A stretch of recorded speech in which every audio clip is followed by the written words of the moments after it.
விஜயின் வெற்றி உறுதி, எழுதி வைத்துக் கொள்ளுங்கள். ஏன் இதை இவ்வளோ உறுதியாக சொல்கிறோம் அப்படின்னா, மாநாடு மட்டுமல்ல, இன்றைக்கி நீங்கள் வெளியில் யாரை வேணால் கேளுங்க, ஒரு 10 பேரை கேட்டிங்கன்னா குறைஞ்சது ஒரு 8 பேர் விஜய்க்கு ஓட்டு போட போகிறோம். திமுக ஆதரவாளர்கள் மட்டுமல்ல, அதிமுக, விடுதலை சிறுத்தைகள், சீமான் எல்லா கட்சியோட ஓட்டையும் பிரிக்கிறார். மக்கள் விஜயகாந்த் அவர்களுக்கோ நிறைய பேருக்கு ஆதரவு கொடுத்ததை பார்த்துருக்கோம். ஆனால் அவர்களுக்கெல்லாம் இல்லாத ஒரு ஆதரவு விஜய்கிட்ட இருக்குது. அதற்கு காரணம், மக்கள்கிட்ட அவ்வளோ பெரிய கொந்தளிப்பு. திராவிட கட்சிகள் வேணாம், ஒரு மாற்றம் போகணும் அப்படிங்கிறதெல்லாம் தாண்டி விஜய் அவர்கள் வைக்கக்கூடிய வலுவான விஷயங்கள். திராவிட மாடல் ஆட்சி வந்த பிறகு நாட்டில் நடக்கக்கூடிய கொலை குற்றமாகட்டும், கொள்ளையாகட்டும், பாலியல் பிரச்சனைகளாகட்டும், ஆணவ கொலையாகட்டும், லாக்அப் டெத் ஆகட்டும், தொடர்ந்து சொல்லிக்கொண்டே போகலாம் இந்த ஆட்சியினுடைய அவலங்களை.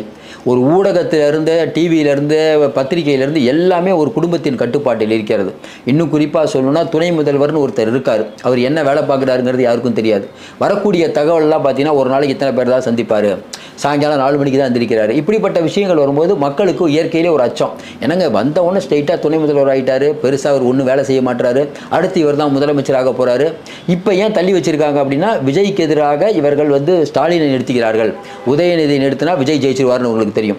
இப்போவும் கூட விஜய் டஃப் கொடுத்துட்ருக்கார். உங்களுக்கு மாநாடு மிகப்பெரிய அளவில் வெற்றி, அதில் அதை பேசல, இதை பேசல. சார், விஜய் என்ன பேசணும் என்ன பேசக்கூடாதுன்னு டிசைட் பண்ண இவங்க யார்? நீங்கள் உங்கள் மாநாட்டில் என்ன பேசுகிறீங்க? கியூபாவை தெரியுமா, அதை தெரியுமா? சிஎம் பேசுகிறாரு, கியூபாவை மீட்போங்கிறாரு. முதல்ல தமிழர்களை மீளுங்க. இங்கே இருக்கக்கூடிய துப்புரவு தொழிலாளர்கள் சாவறாங்க, சோத்துக்கு இல்லாமல் சாவறாங்க. நீங்கள் முதலீடுகளை ஈர்க்கிறதுக்கு ஜெர்மன் போகிறேன், அமெரிக்கா போகிறேன். சரி, இது வரைக்கும் நிறைய நாட்டுக்கு போயிட்டு வந்தீங்களே, நீங்கள் நாட்டுக்கு போகிறதுக்கு கவர்மெண்ட்லேருந்து எவ்வளோ செலவு பண்ணீங்க, எவ்வளோ முதலீடுகளை ஏற்றுறீங்க சொல்லுங்கள். எதை பற்றியுமே ஒரு கவலையே பட மாட்டீங்க. இன்றைக்கி நாட்டில் இருக்கக்கூடிய நிகழ்ச்சி நிலைமை என்ன? உங்களுடைய கூட்டணி கட்சிகள் உங்களுடைய கொத்தடிமையாக இருக்கிறதுன்னு அண்ணாமலை சொல்கிறாரு. அது ஓரளவுக்கு உறுதியாகிவிட்டது. திருமாவர்கள் சொல்கிறாரு, ஏன் அந்த தூய்மை பணியாளர்களை நிரந்தரமாகணும்னு கேட்குறாரு. இப்போ சொல்கிறாரு, இல்லை நான் சொன்னது தப்பாக புரிஞ்சிக்கப்படுகிறது. என்ன தப்பாக புரிஞ்சிக்கப்படுதுன்னு நமக்கு ஒன்றும் புரியவே இல்லையே, ஏன்னா மாற்றி பேசுகிறீங்க. விஜயை திட்டினால் திமுக தலைமை சந்தோஷப்படுங்கிறதுனால சகட்டு மேனிக்கு வேகமாக விஜயை திட்டி கொண்டு இருக்கிறீர்கள். அவங்க பர்சனலை பற்றி பேசுகிறது.